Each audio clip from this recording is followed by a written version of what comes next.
Hello, party people, and welcome to the Secrets of a Witch podcast with me, Sabrina Scott. And on this podcast, I talk about life, love, healing, spirituality, witchcraft, magic, and everything in between.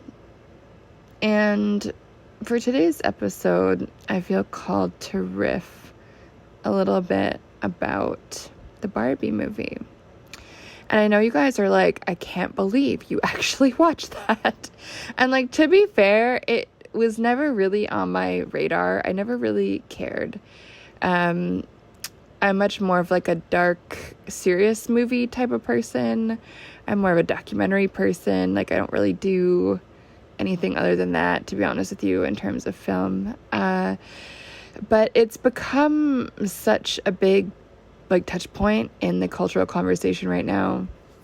And one of my friends wrote a think piece about it that I wanted to read and understand. And so I was like, you know what? I'll just watch it and see how it goes. So I have so many thoughts about this, and so this episode of this podcast is going to be like a little bit stream of consciousness as I try to figure this out loud for you guys. And a spoiler alert, this episode is going to contain spoilers. So if you haven't seen the movie yet, and if you want to see the movie without knowing any spoilers, then you might want to pause this moment right now and come back later when you have watched it. Or if you don't give a shit, you can just listen along and just vibe out on my vibes, and don't watch it if you don't want to. Like, whatever. Our time is precious, and so we don't all have to watch everything. But for me, I really just was like, okay, this is like not my thing, but I want to see what all the hype is about and take part in the conversation. So, okay, here we go.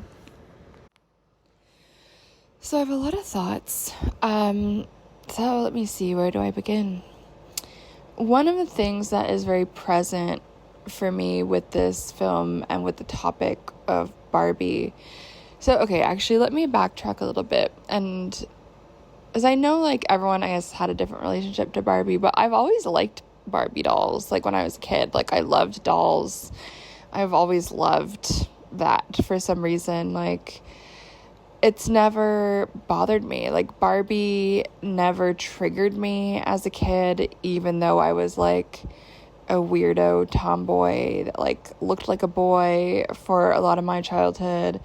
And for another segment of my childhood, like, I did ballet and did the whole frills thing. So I was kind of all over the place, like a bit bipolar gender-wise. But Barbie never triggered me, even though there was a point where I was like this kind of like ugly duckling kind of kid that everyone thought was a boy. And still, like, I was never triggered by Barbie ever. And even though I looked nothing like that until recently, I suppose. And so I guess one of the things that surprised me around the cultural conversation that I'm seeing around this film, as well as some of the conversation about the film within the film, like about Barbie within Barbie, is one of the things that shocks me. And like, you guys might think this is a crazy thing to say, but this widespread like hatred and resentment for Barbie, and this widespread like hatred and resentment towards beautiful women, I will say that. And this emphasis on like averageness or relatability or whatever, fill in the blank with whatever word that you want. And I find this really interesting, right? Like, just to observe so many people's hatred of a doll, so many people's hatred of a symbol, so many people's hatred and like resentment and rage. And like, we see this embodied at the beginning of the film, like in the daughter character, where she's like, fuck Barbie, you're a fascist, and like all this stuff, like, you're the reason why women hate each other and themselves, and like blah, blah, blah. And it's like, that for me is fucking insanity. To me, that argument makes absolutely no sense. As someone who was like a self-loathing 13-year-old who was like flat as a board and looked like a boy and like had an eating disorder and like self-injured, like, sorry, probably should have done trigger warning, but whatever. Like, all of that stuff was not because of Barbie. Like, all of that stuff was because my family was insane and like a bunch of other like home related factors. And like, none of that was about Barbie, you know? None of that was about like the fact that I loved reading like fashion and Vogue magazines when I was that age. Like, they were totally not related in any way, like, at all. And so I think sometimes what I observe with this kind of thing is sometimes people want this like scapegoat for their rage. And so it's a lot easier to be mad at a doll or a symbol than to be mad at ourselves, or to be mad at, I don't know, like our parents for giving us a complex about this or that, or admitting that there was some kind of like family dysfunction.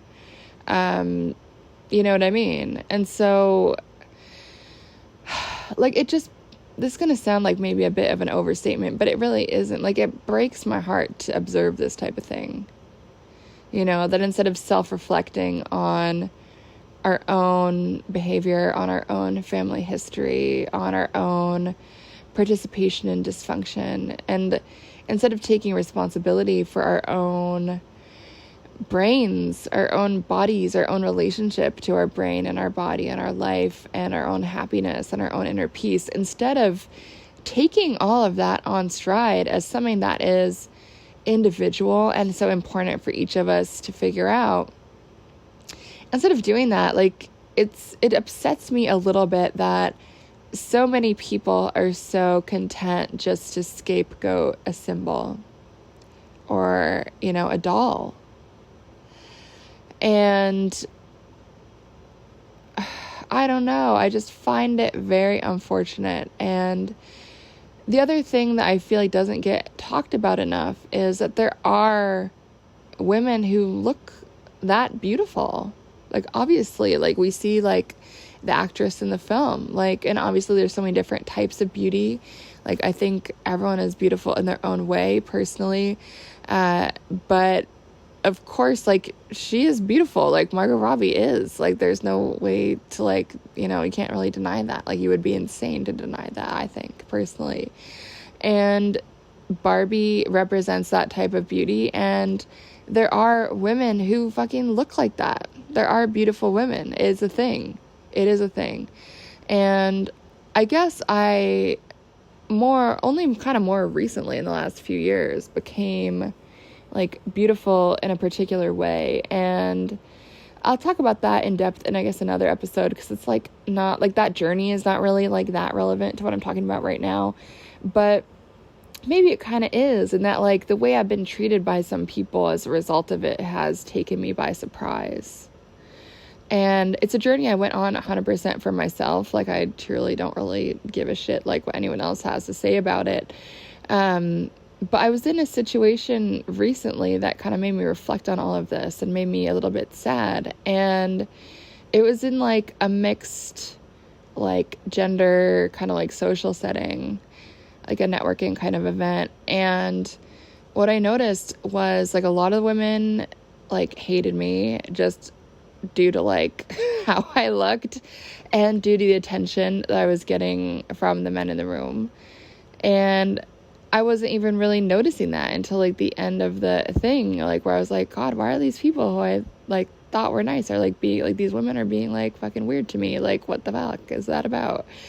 And like, I kind of think that must be what it was like this resentment towards me because I look a certain way. Like, oh, she must be a bitch. Like, oh, she's here to like get all the male attention. She's whatever.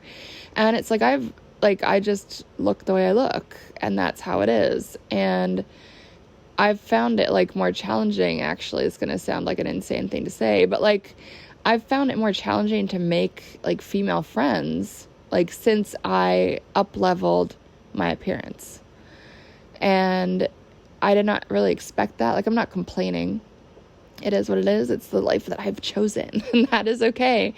And the other flip side of it was like to notice some of the insecurity or like, I don't know, assumptions from like a few men about the situation, by which I mean like my vibe and like how I look. And so there was some assumptions from some men that like I would be a bitch, or I would be like acting mean because they thought I'm beautiful, and so beautiful girls are mean. And like, oh, you're actually also smart. Did not expect that either. And it's like very strange to see these ways that like men and women are negative in some ways towards what they perceive to be like a beautiful woman, which in this case I guess was me. And like, you guys are gonna be like, Sabrina, shut the fuck up. Like, we don't care about your stupid problems. But I actually think it's like fascinating because I've been on like the other side of it. Like, I've been more average looking. I've definitely been more ugly looking. Like, I've been all these different things over the course of my life. Like, I've looked really androgynous. I've looked really feminine. I've looked really masculine. Like, I've kind of done all the different gender expressions over my life, I guess you could say. And I think this current form of like me has been the most shocking in terms of the assumptions that people make about me before they even talk to me. And I guess just this whole conversation around the Barbie movie and like Barbies and this idea of like beauty and women's beauty and women's achievement and like women's quote unquote perfection. And I don't really believe in this idea of perfection. I just find such a boring topic. Like, I don't like, people say no one's perfect. It's like, yeah, obviously, like next topic. Like, but I don't know. It's just so strange to me that this is the way that people react to this concept, you know, this like hostility. And I know that a lot of time people are like, oh yeah, we need more like average everyday role models, or we need more dolls that look more average or everyday or whatever. But it's like, why don't we just like keep the glamorous Barbies or the glamorous whatever and just have a different diversity of things? You know what I mean? And so for me, it's all about like plurality. It's all about diversity. It's all about different forms of beauty. And unfortunately, instead of celebrating different forms of beauty, what I often see is the denigration of the particular type of beauty that Barbie represents and the type of beauty that I guess I've also come to inhabit over time. And it's just like depressing to me, right? Like, where we see all this talk about body positivity and like accepting everyone as they are. And it's like, apparently the only incorrect choice you can make as a woman in terms of looks is like to look this particular way. And it's like, what the fuck is that about? Like, I just see so much like self inner work that needs to happen when people have so many of these like rage feelings or like this pressure that they feel due to the existence of an inanimate object, like due to the existence of a doll, due to the existence of other beautiful women. And so from my point of view, it's like, if anyone's feeling insecure about anything, whether that's appearance, beauty, like weight, job, like family, like whatever it is there is to be insecure about, like that is an inside job. And we don't need to be triggered by other people being happy. We don't need to be triggered by other people being successful. We don't need to be triggered by other people being beautiful. And we sure as fuck don't need to be triggered by a doll that represents a particular type of beauty. I just find that like very fucking obnoxious. And, you know, I was listening to a podcast recently about the history of Barbie, and I find it so interesting how a lot of people who talk shit about it as this like oppressive force towards women like don't seem to understand like the actual history of the doll. Like, apparently there was like a astronaut Barbie before there was actually any women that were astronauts, and I think that's pretty fucking badass. And I think the history of it is actually pretty cool. and I'm not going to recount the history of it here because, like, this is not a history podcast. Like, not what I do. You can go research that on your own if you want to.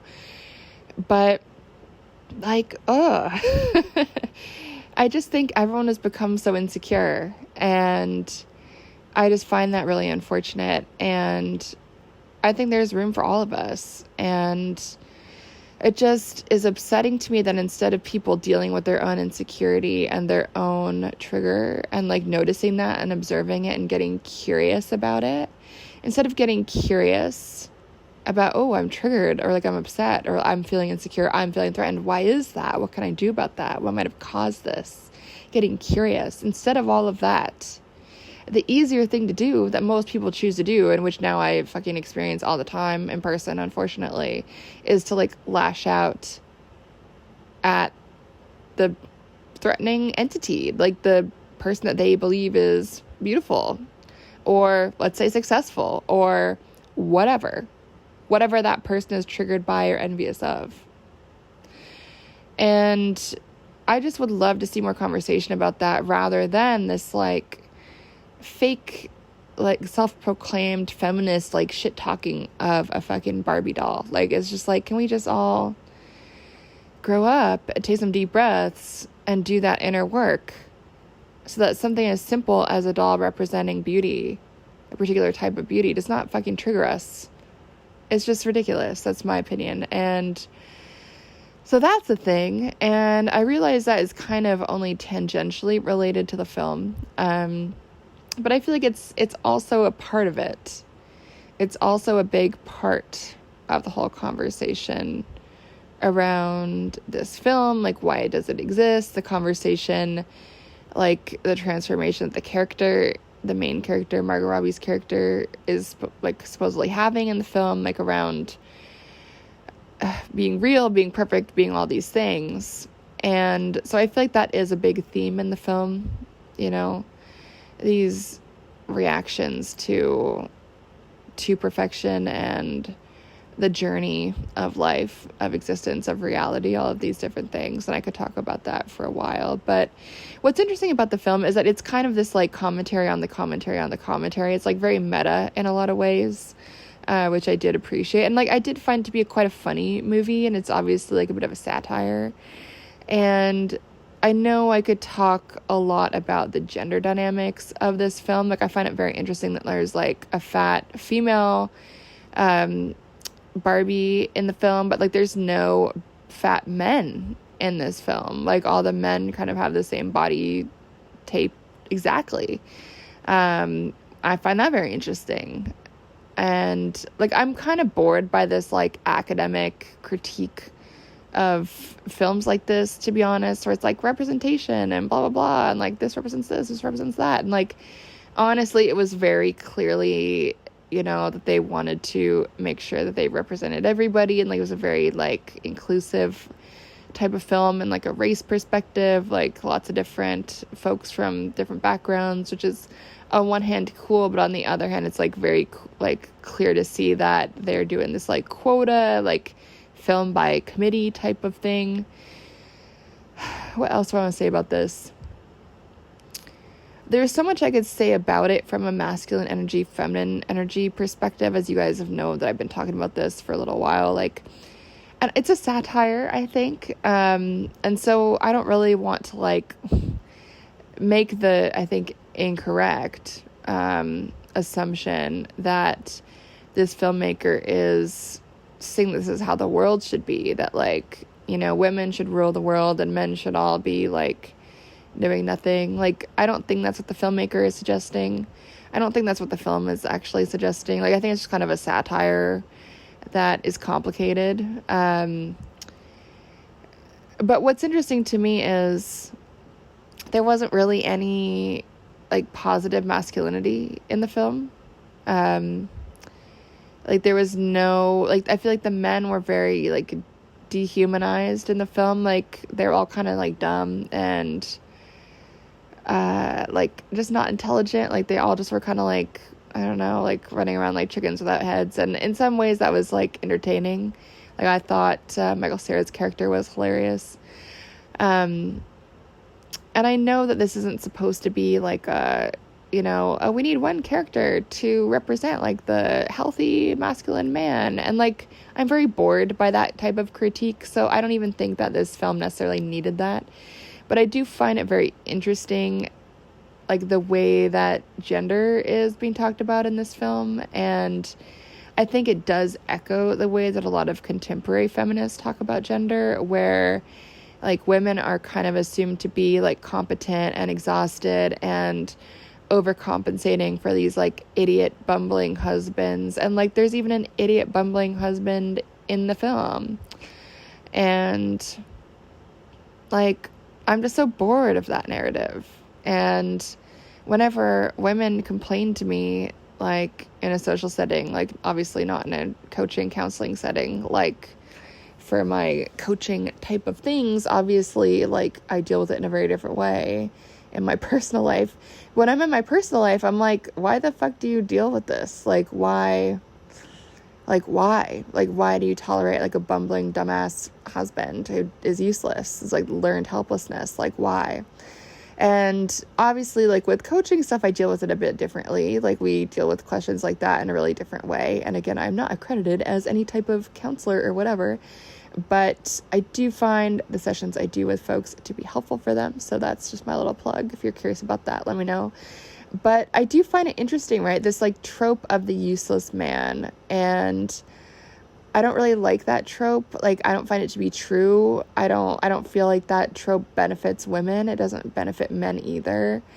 And I really do think that there's some aspects of feminism that have enabled men to be like useless idiots and not have to do anything, not have to learn how to do laundry, not have to learn how to like do, I don't know, dishes or like whatever, fill in the blank thing. And obviously tons of men do that shit. Obviously tons of men step up. Obviously tons of men aren't useless. I think most men actually are quite competent and awesome. But it's very interesting that that is like the narrative that we often see within feminism, like where we have this like bumbling guy and like a whip smart woman, and it's like she's just tired and he's kind of like useless. And I'm just like really sick of that narrative. And I think with this film, like, I don't think that this was really problematizing that, but again, it's like fucking satire, like movie, like whatever. It's like, I don't need it to be everything. I don't need it to do anything. I'm just kind of like riffing here, but I did find that very interesting as like a very typical feminist trope. And they critique so much stuff about patriarchy and whatever, but they don't critique that kind of like dehumanization of men. It's very interesting. Like men weren't really humanized in this at all. And in reality, both men and women are smart. Both men and women are intelligent. Both men and women are capable. Like people of all genders are capable. People of all genders are intelligent, smart, like people. And so it's always very weird to me when we get this whole situation. And I think there was this like monologue in the film where the mom character was basically bitching about all like how it's impossible to be a woman, like you can't win, blah blah blah. And I know that speech got a lot of like positive regard, I think, in the press from what I'm aware of, but I just found it very exhausting because like I really don't feel that way. And I remember feeling that way when I was like 22 and like deep within the activist social justice land. But now, like, I really don't feel that way. And I think part of it is I've chosen not to. And I've chosen not to make men into my project. And I've chosen not to rehabilitate men that I date. It's like you come fully formed and capable of communicating like a grown-ass adult. And like you come capable of doing shit and leading the way and whatever. Like I don't need to train anybody. Like if I wanted to train someone, I would get a dog. I have no interest in getting a dog. And like I think sometimes these women don't realize, like these women who make these rants like the mom character made in the film, like that they don't realize they have a choice to not accept that type of man as a partner or as being in their life at all, period. Like it's a choice.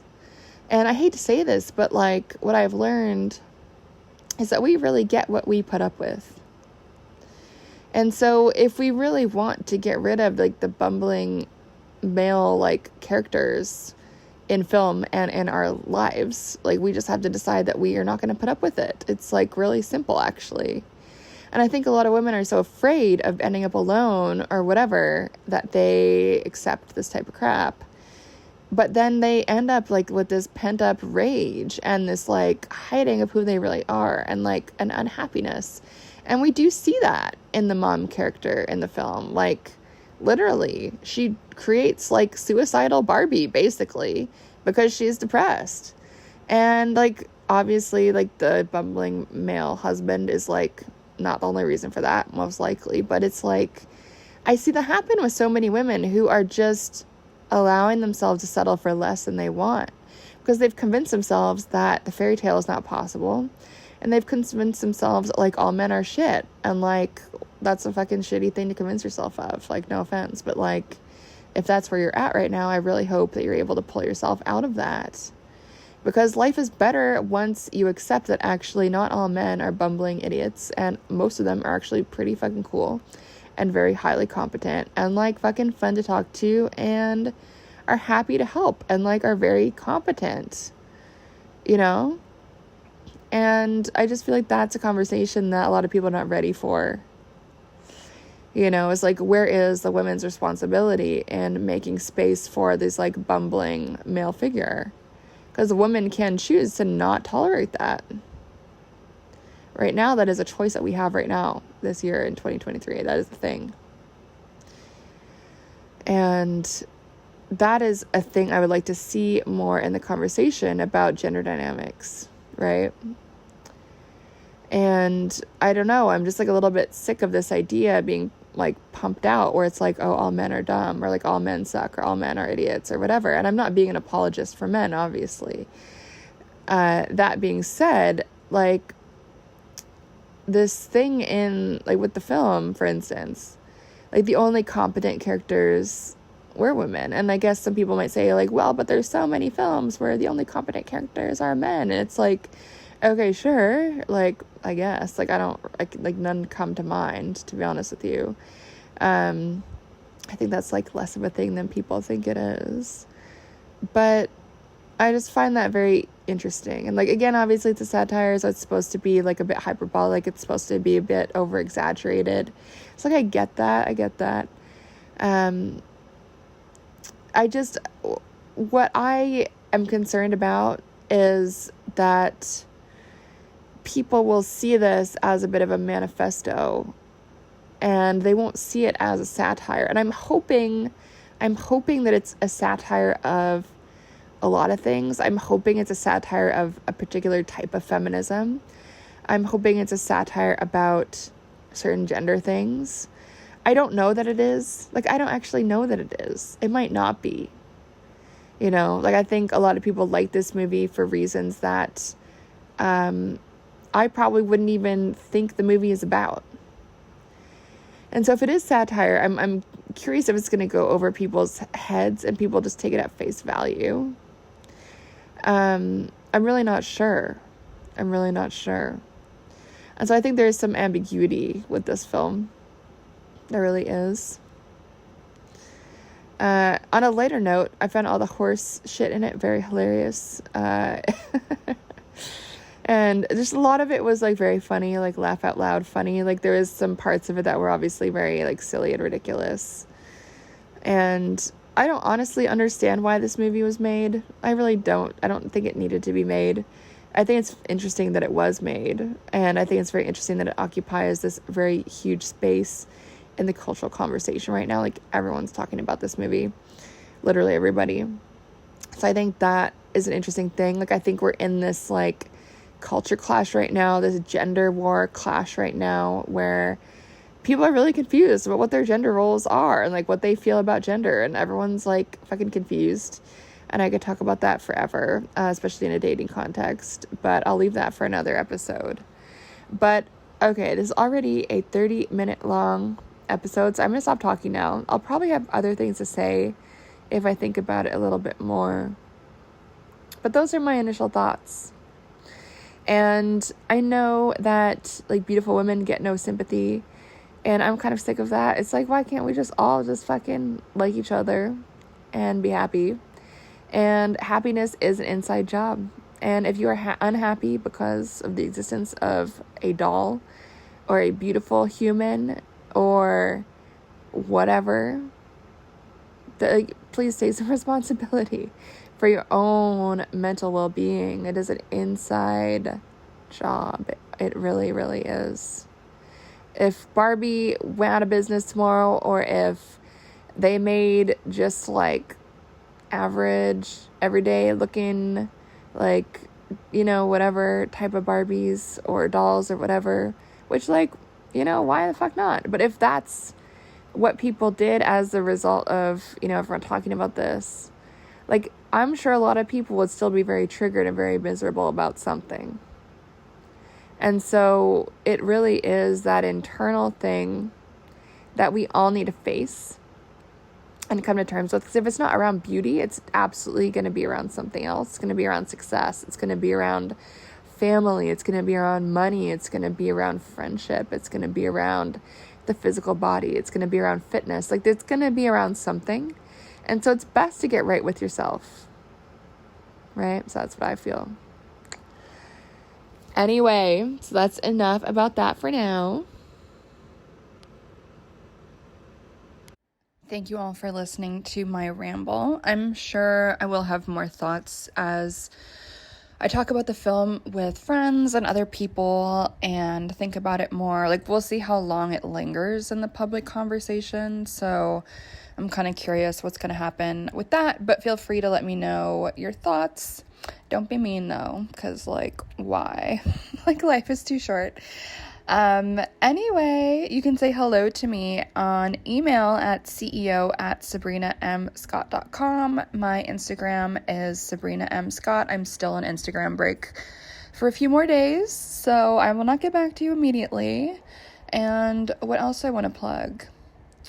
That's it for now. I'll plug stuff in the next episode, I guess. But for now, feel free to reach out if you're interested in any of my courses, any of my coaching, any of my services. If you want a cute hoodie, and I think there is actually a really cute crop sweater with Empress on it, if you're into the pink vibe, inspired by the tarot card, of course. So anyway, I'm going to leave it at that. Have a wonderful day. Have a wonderful evening. Have a wonderful existence, my beautiful folks. And I will talk to you guys soon. Thanks so much for listening.